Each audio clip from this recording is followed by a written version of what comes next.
Part 5. Justin. Sometimes I think my head is so big because it is so full of dreams. John Merrick in Bernard Pomerantz's The Elephant Man. Olivia's brother. The first time I meet Olivia's little brother, I have to admit I'm totally taken by surprise. I shouldn't be, of course. Olivia's told me about his syndrome and has even described what he looks like. But she's also talked about all his surgeries over the years, so I guess I assumed he'd be more normal looking by now. Like when a kid is born with a cleft lip and has plastic surgery to fix it, sometimes you can't even tell, except for the little scar above the lip. I guess I thought her brother would have some scars here and there, but not this.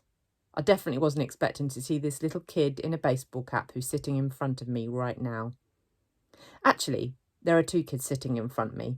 One is a totally normal-looking kid with curly blonde hair named Jack. The other is Augie. I like to think I'm able to hide my surprise. I hope I do. Surprise is one of those emotions that can be hard to fake, though. Whether you're trying to look surprised when you're not, or trying to not look surprised when you are. I shake his hand. I shake the other kid's hand. Don't want to focus on his face. Cool room, I say. Are you Via's boyfriend? He says. I think he's smiling. Olivia pushes down his baseball cap. Is that a machine gun? The blonde kid asks, like I haven't heard that one before. And we talk about Zydeco for a bit, and then Via's taking my hand and leading me out of the room. As soon as we close the door behind us, we hear them laughing. I'm from Brooklyn, one of them sings. Olivia rolls her eyes as she smiles. Let's go hang out in my room, she says. We've been dating for 2 months now. I knew from the moment I saw her, the minute she sat down at our table in the cafeteria, that I liked her. I couldn't keep my eyes off of her. Really beautiful, with olive skin and the bluest eyes I've ever seen in my life.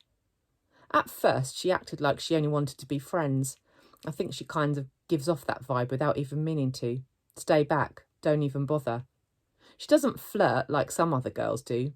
She looks you right in the eye when she talks to you, like she's daring you. So I just kept looking her right in the eye too, like I was daring her right back. And then I asked her out, and she said yes, which rocked.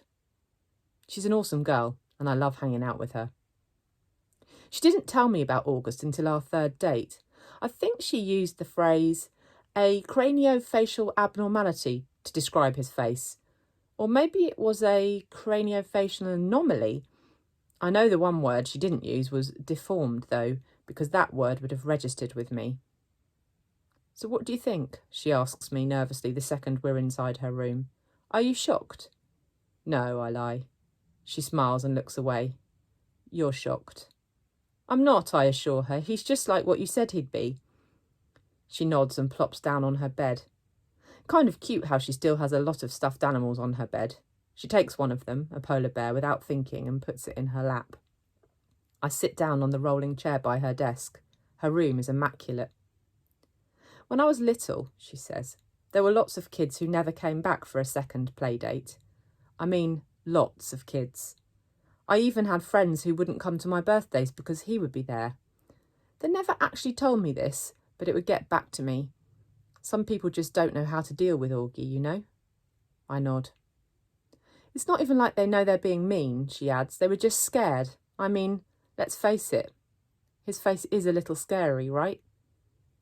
I guess, I answer. But you're okay with it, she asks me sweetly. You're not too freaked out or scared? I'm not freaked out or scared. I smile. She nods and looks down at the polar bear on her lap. I can't tell whether she believes me or not, but then she gives the polar bear a kiss on the nose and tosses it to me with a little smile. I think that means she believes me, or at least that she wants to.